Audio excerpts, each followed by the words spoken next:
and they don't understand. They know they need an event planner. They don't know what that all includes or what that means. And so part of my role becomes to educate them.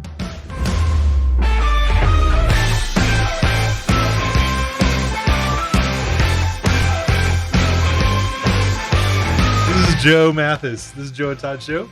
This is Todd Wade. We Welcome are back to the pumped show. about this topic. I think it's boring, but Joe thinks it's really exciting. I love it. I think the hardest thing about any business is getting business in and then figuring out how to get a price and tell them what to do. Actually, I think it's interesting.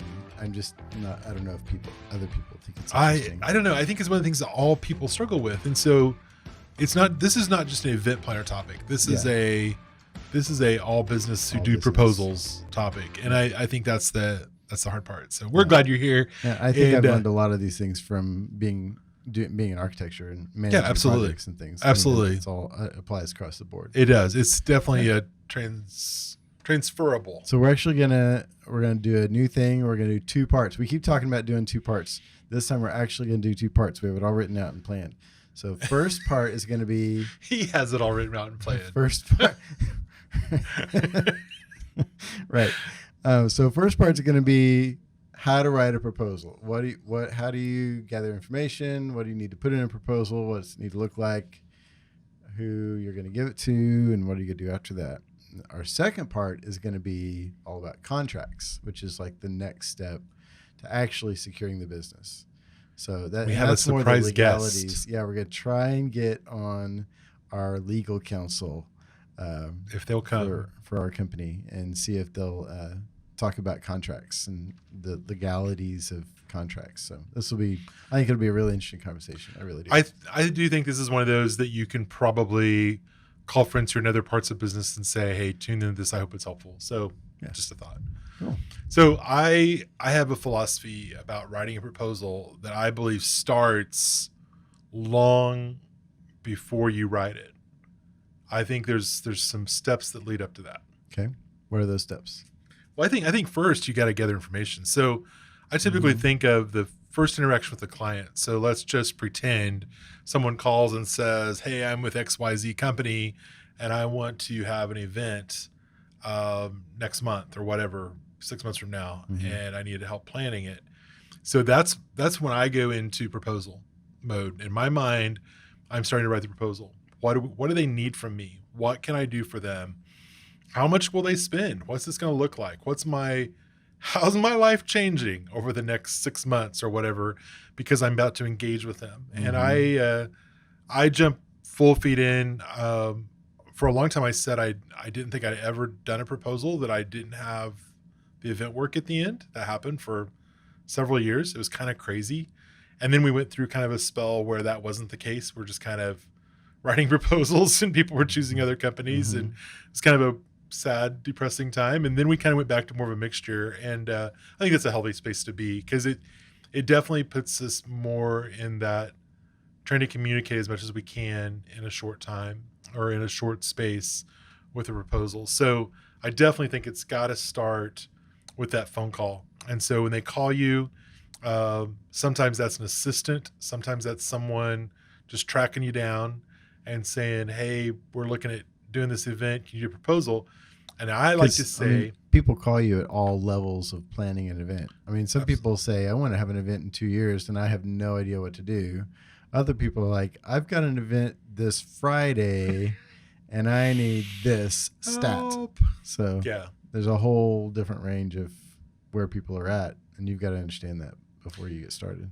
And I think for me, I want to try to get to a face-to-face meeting of some sort, whether that's a Zoom call or whether that's a conference call, even voice-to-voice, talking to the decision makers, having an extended conference. I think one of the frustrations sometimes is if someone calls and says, here's some specs, write a proposal for these specs. It's like, that's hard. Like I need to talk to somebody. And that's happened where it's not possible. You just really have to write a proposal completely on someone's request for a proposal, RFP.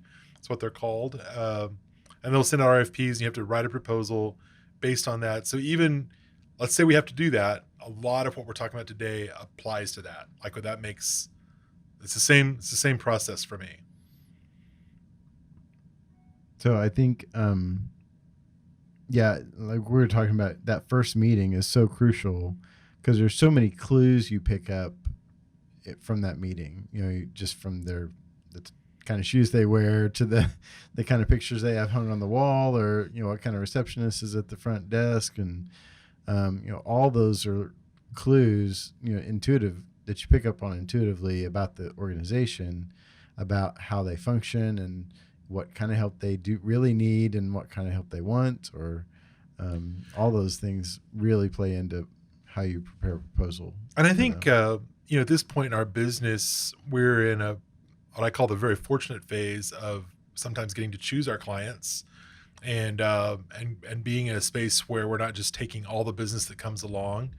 So our fees are a little bit more stable than they were for a while.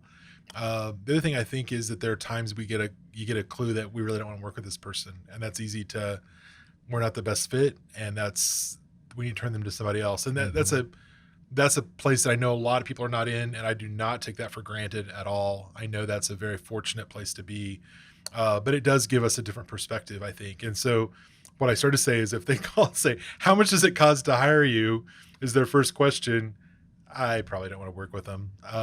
That's just a red flag to me. If they're really budget driven, you can a lot of times see through, is that legitimate concern? Is it frugality, or do they just not have a budget to work with? And I'm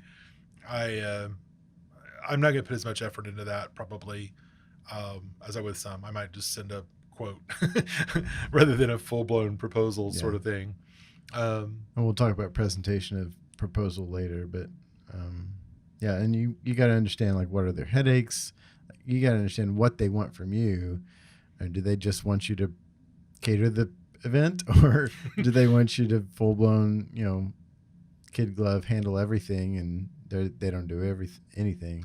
And I think a lot of times, even understanding, sometimes they don't know what they don't know, and they don't understand. They know they need an event planner. They don't know what that all includes or what that means. And so part of my role becomes to educate them, and we need to help in that process. And I think that's, one of the things when we go to that first meeting, for us, it's very much a sales meeting.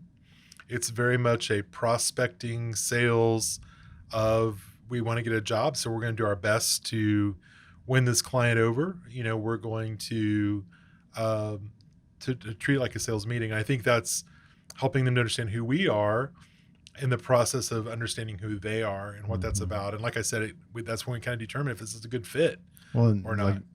We kind of skipped over one of these points. So you want to do some research on this person or this organization, the client, before you go into this meeting.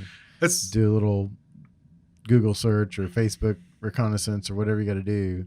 Understand who they are, and if they know people, like what circles do they run in, and all that plays into that first meeting. I think research is crucial. And there are times we do it better than others. I think the times we do it best is when we are, completely reading everything on their website, Google searching them, understanding who they are, LinkedIn, trying to figure out who their key decision makers are. What's their event been like? Who have they used before for an event planner? Calling their venues, checking references, those out. Calling references, all that. Sometimes we do that really well. I think other times we've been known to Google them on the way to the meeting and just try to figure out who someone is and who we're about to meet. And that's a lot of times when it doesn't go as well. It is. That's exactly true. But I think even just going in and knowing what they make, who they, what's their why? Why are they in business? Why are they serving people? Why do they want an event? Yeah. And sometimes you can't find that out from Google searching, but sometimes you can. Absolutely. And I always like to start thinking at that point of what else can we do for them? What are their strengths and weaknesses? And just because they have a bad website doesn't mean I don't want to work with them. That can sometimes mean, hey, maybe we could sell them some help in that area. Website services. Yeah. And figure out what those look like and what that's about. But really doing that research, and even on personal parties, brides, I want to know, who am I dealing with? I want to check out their Facebook, their Instagram. I'm going to read about the families as much as I can. I'm going to understand what the parents do, that sort of thing. And again, not out of greediness or anything like that, but more out of a information. If there's a new divorce in the family, or if there's if there's been multiple, jobs, and just things like that, that's helpful to know when you're walking in, or any point of contact that you can kind of, have that, oh yeah, I know what you're talking about here. Yeah. I think is good. And it's always impressive to the client when you've done your homework and come to a meeting prepared, about them. Or it's just like going to a job interview. If you go into interview for a large company and you don't know anything about them, they're not going to be impressed at all. Yeah, that's well said, because it really is a job interview. And I think the hard part for me sometimes is figuring out how we can best present ourselves without overextending, over promising who we are. One of the challenges I have is how to dress. And we've kind of landed on a lot of our corporate clients are more the formal client feel, where it's suit and tie, dressed up, formal style, formal vocabulary, all that sort of thing. And I think that's the area I'm pretty comfortable in. I can go there really easy. In recent years, we've seen a few more clients who are more relaxed. It's jeans every day, that sort of thing. And that's the ones I have a struggle sometimes of knowing, if I come in with a jacket on, is that perceived as too stuffy, and what you do. So again, figuring out that background and where to go. My dad always said, dress a step above the people you're meeting with, and you'll never be wrong. If you dress 5 steps above, you're in trouble. And if you dress only one below, step above, not only 5 one steps. step above. Yeah. So again, sometimes we'll think, we can wear a sport coat and take that sport coat off if it becomes obvious we shouldn't have it on, or whatever. So the goal of the meeting is to walk away with enough information to be able to write a proposal. That's right. Back to them. So you, in the meeting, say, okay, well, I think we got enough information now. We're going to walk away. We're going to sit down, put pen to paper, and see what we can offer you guys. So let's talk about the proposal a little bit. Yeah, absolutely. Where you want to start? Well, first of all, we want to offer you guys a look at one of our proposals. Oh, are we supposed to do that? Can you just do that? Just give stuff away like that?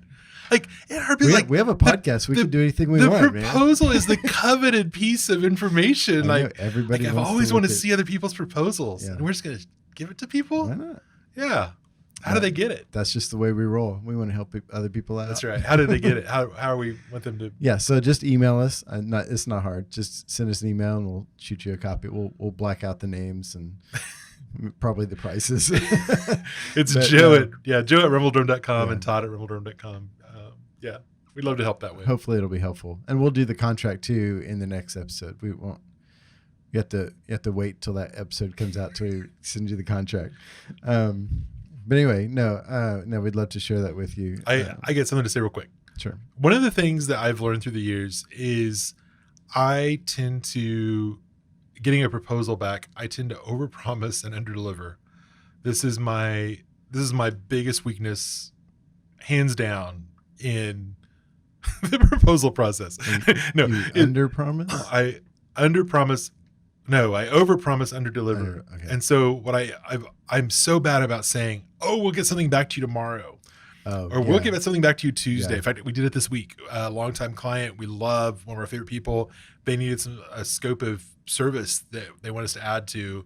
And I told them last Friday, like, oh, hey, we'll get that to you on Monday. I kind of forgot it was 4th of July, that whole thing and all that. And anyway, so yeah, I didn't get to Wednesday. It's bad, but we had to get some more research done and all that. So Todd has really been helpful to me to say, hey, how about if we get that to you a week from today, back next Thursday, is that okay? And then if they say, well, I'm meeting with our decision makers on Wednesday or something, then first of all, we learn when we really need it by and can get it to them, but we always take the time that we need. And so again, that's your first introduction. Right. You've got to give the proposal to them when you say you're going to. Yeah. So and you've missed out on business when you didn't get a proposal. We're not talking about that. No, I want you to tell this story. No, it's awful. Can you do it without crying? Oh, I don't know. I had a longtime client. They send out RFP every year. I I just kind of thought it was a shoe-in that I was going to be their planner. And I wasn't really concerned about it. I knew that the proposal was due on a certain date, and so I did it. Wow, I've got two stories in my mind combining. That's terrible. I've done it twice. Um, so I got it. I was working on it like at 4 o'clock to get it in by 5 o'clock, and I started looking at the RFP again, and it said due by noon, Oh no. and it was, yeah, it was devastating. It's like and 4:30 or something. and I lost the client, and it was kind of like that's just how we do business through our purchasing, and we're sorry to lose you, and we'll try to hire you again. And life was great. And the same thing happened to another one where they were trying to figure out what was best, and that became a little bit of like, well, you didn't read the rules, and that's one of the things we need is a person who understands. And like, I'm so sorry. Like I told, yeah, that's a long time ago. Those were both several years ago now. Learning experiences. Before Todd, he's much better at getting those things on the calendar, making them happen. Tuition. Oh, terrible. Yeah. Yeah, no, that's super important. And if you're listening to this and that sounds really familiar and you know me, please give us another chance. Love to work on your event. No, anyway, so we want to in the proposal, we're just going to talk through the parts of the proposal that we have in our kind of standard format. First of all, you want to communicate that you know the client, you understand them, you know who they are, you've done a little research on them, maybe you just copy and paste their mission statement from their website or something, just something, even, put their logo on the proposal or something that personalizes it to them. So it's not just a stock, boilerplate proposal that looks like every other proposal that you do. We did choose to take the high road on proposals. We when we started our company, Rumble Drum, just the name kind of makes you smile. And we very much knew that we wanted more of a lighthearted approach to things. We want our social media to be lighthearted. We want to be a little quirky, a little funny. When we came to write proposals, we created initially a proposal that was kind of funny. It had some it had some entertainment parts. Kind of folksy. Yeah, folksy. And we got to looking at it like, this doesn't apply to any of our corporate clients. Like, none of them would look at this and get it. Like, they wouldn't think this is cool. And so we reeled that back in and really took the high road with a little bit more of a formal language, formal style, formal, a little bit higher, what's the word? Higher level. Yeah, just a higher standard. So more sophisticated. I know that's not for everybody, but that happens to be the clients we're drawn to, we click well with, we work well with. So and we got some proposals back recently for a video project, and some of them were super informal, just like an email or something, or even a phone conversation. Yeah. And then some of them were super formal, black and white, no color, itemize all the contract language and everything. And then others were like super creative, like lots of color and graphics, and like looked totally different than any proposal we'd ever seen. And it wasn't really about the cost. It was more about what fit that client in the end, is who we chose for this project. And so I think you've got to understand your client. Like, who are they? What kind of service provider are they looking for? Are they looking for someone who's responsible and gonna do a proper proposal, or are they looking for someone fun and creative that is going to bring some life to the party? So it really depends on your client, even how you format your proposal. So absolutely. Anyway, and then so another element is talk about yourselves. Talk about who you are, kind of the history of your company, maybe the personalities in your company, and your capabilities. That's kind of the resume portion to me. It's I've heard some people say this is your one chance to brag about yourself. It's your one chance to tell what you've done well and right. You don't really get another chance to do that a lot of times. I think that's good. Yeah. And kind of related to that, as far as capabilities, we've actually done a set of slip sheets, what we call them. So it's kind of different capabilities that we have. So whether it's video production or event graphics, or all those different things we do, we've made a little page for each of those, and we just insert that into at the back of the proposal. And that's an advertisement for a company, really, because this is your chance to get in front of the decision makers of that organization and talk about who you are and what you do. And they may not even know that you do whatever video production or design work or or whatever. Christmas decorations Yeah. or whatever it is you do. And we do make sure those are very client specific as well. And Mhm. sometimes there's clients we just know, they have all in-house graphics. We don't want to Yeah. compete with that or whatever, or confuse that situation. Yeah. I think the most important part of the proposal to me is the scope. Oh yeah, that's And- the meat of the proposal. and Sure. helping people understand what you're going to do. And I really I've struggled with this for years on how detailed do you get with that. Do you really get specifics?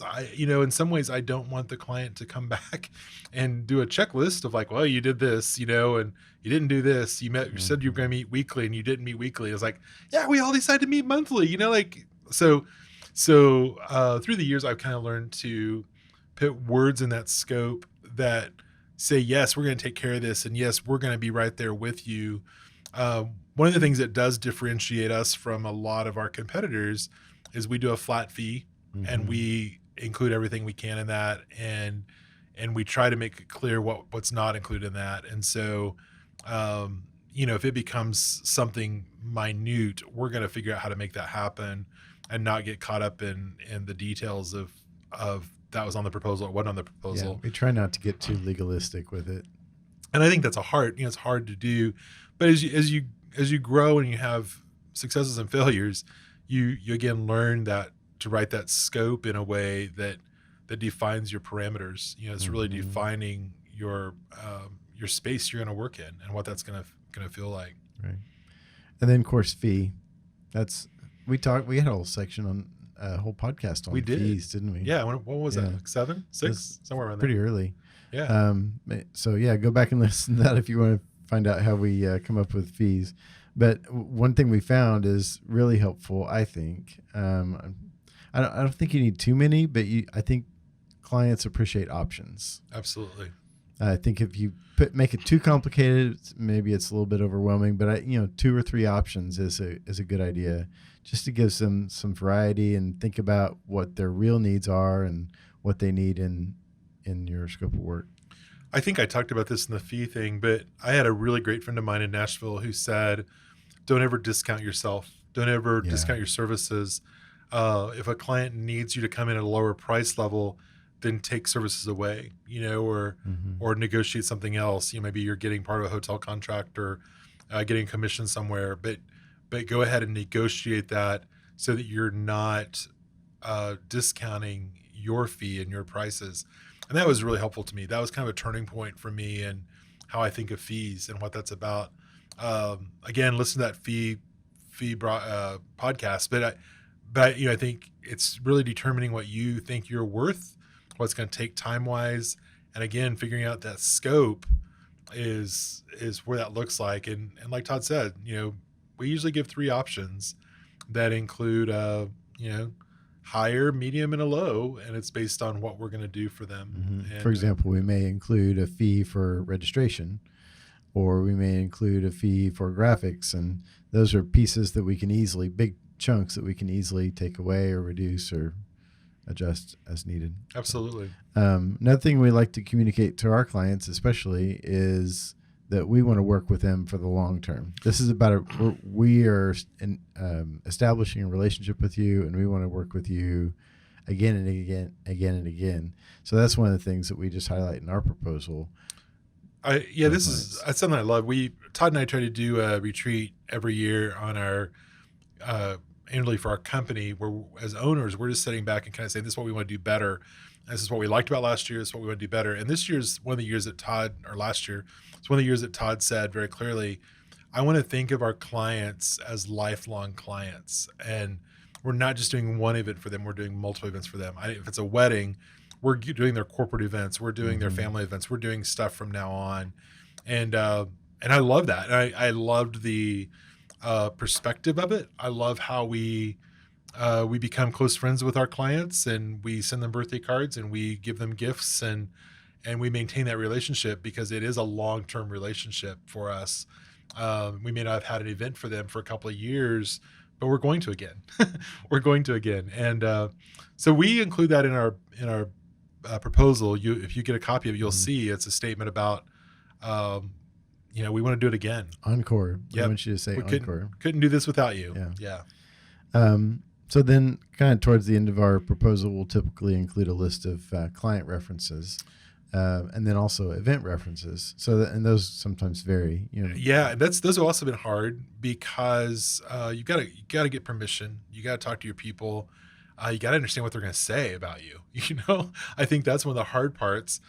We really wanted a varied level of references. We want people from corporate, nonprofit, education, and so kind of going through that list, and part of it is knowing how they're going to respond.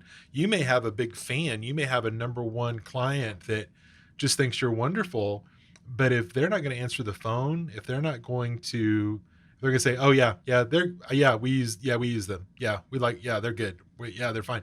You don't want that being the reference for you. So really, you want someone like choose Joe that. giving you a reference. Choose that carefully. Yeah, You guys need a job reference. I'll give you a job Put reference. Joe on the thing, 'cause he'll give you a glowing- exactly. Tell a story about you or I something. even got a job for the lady that stole from me. I mean, I think that's one of the important things is just making sure those references are good.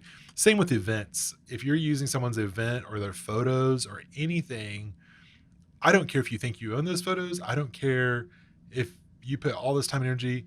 Please run it by them and make sure it's good. We have especially corporate clients are especially sensitive to that. Absolutely. We have a corporate client. We run everything by and say, "Hey, our website's going to go live. Go look at it and make sure you're good with everything it says because you're all over it." And and I think that's just that's common courtesy, if anything. But the other thing I want to make sure on my references and my event references, I want to show variety. We try to use and tailor it to the client too. Absolutely, yeah, of course. And then the last thing is just the presentation of the proposal. For a while there, I think we were emailing proposals over, and it's kind of like phoning it in, Yeah. But we went to a meeting a few months ago, and we were sitting down at the table, and one of these ladies just sits down with her purse and kind of pulls out this wrinkled piece of paper, and it's like printed in black and white at the wrong scale, and like our whole proposal was like on a half sheet of paper, so it was so bad, and like her toner was running out, so the colors weren't right, and I was like, oh man.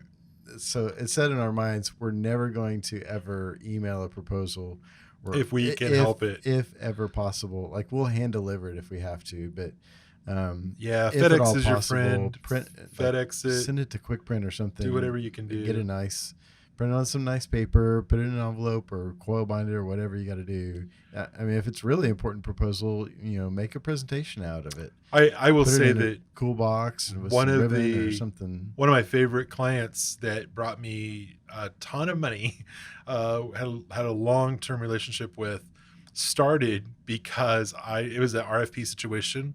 They didn't know me, and I started it because I read what they were wanting, and I made a huge flyer arrangement along their theme, their look, and I showed them I got it. I said, "I understand who you are and what you're about," and I delivered that with the proposal. The proposal was in a box. It was really uniquely tailored to them. Same client. We did one time with the proposal was actually a musical box, and you opened it up and it had music and stuff to it. So I mean, I think be creative, and if it's going to be $100,000, $200,000 proposal, it's okay to spend a couple $100 to make that happen or more, and to get their attention and to stand out. And I think back, I had acting class years ago and was looking at auditioning, and I went to an audition class, and they said one of the clever things that a lot of people did back in the day in auditions was they'd make their 8 by 10 glossy 8.18 by 10.18, so it stuck out in the stack. And so you put your stack all together, and yours is just a little bit bigger. And I thought about that, and the lady, actually the director of the class actually said, I'm not, yeah, and sometimes that turns people off. And I thought about that. Like, how can my proposal stand out if they got 3? And how do I show I've got them? How do we understand that? It's a little bit thicker paper as well. Yeah, sometimes absolutely. all it takes. Yeah. And then we always like to present in person. Walk them through the proposal if you can. Try and get a meeting with them again. That gives you a chance to start talking about what they like about it, what they don't like about it, what pieces of scope they might need or not need, and then by the end of that conversation, hopefully you're getting down to things like payment terms and talking about contracts, drawing up a contract. I think we didn't talk about this ahead of time, but I think one of the things we do pretty well is we kind of assume we have the job. And I think that's probably worked in our best interest. I don't mean to be that. I think it just kind of happens of, hey, let's get planning. What can we do this? And what are you thinking? And so we start rolling, and then you have to get a contract in place to make that happen. And hey, just want to get this signed and move on. And so I think that's worked out. Typically the client will let you know if you're up against somebody else. Sure. Yeah, too. That's exactly right. And when that deadline is. But Todd, the other thing Todd has been so good at in helping us is just setting that next meeting, not letting a door close without having the next meeting planned. And so a lot of times, even that in the initial sales meeting, we call it, we make it clear that's free. We make it clear that there's no charges for that. And then even at the end of that sales meeting, he may say, hey, can we bring you a proposal back next Thursday at 3? Does that work? And we can go through it together. Again, we love to present those in person and not through mail or email if we can, because we can talk through it at the time, and even do a presentation, even do a unique style in presenting to the committee or group. Yeah. So, all right, next time, we're almost out of time, but next time we're going to talk about going into the contract phase and what to include in a contract, what's involved in that, and short form, long form. Yeah, we have more than one version of our contract. We try to always do the short form, but that's not always the case. Yeah, some people need more protection or whatever. Yeah. Formal. And I think the other thing we'll talk about next week is when to call in an attorney. We've kind of learned through the years when to call somebody and when not to, and when that needs to be. And I think sometimes you got to think through what your client needs. I have always, and Todd's just reinforced this more, we just automatically defer to the client on contracts. If they want to make changes, if they want to add something, we will listen to them. We'll take that into consideration, or something that they're wanting.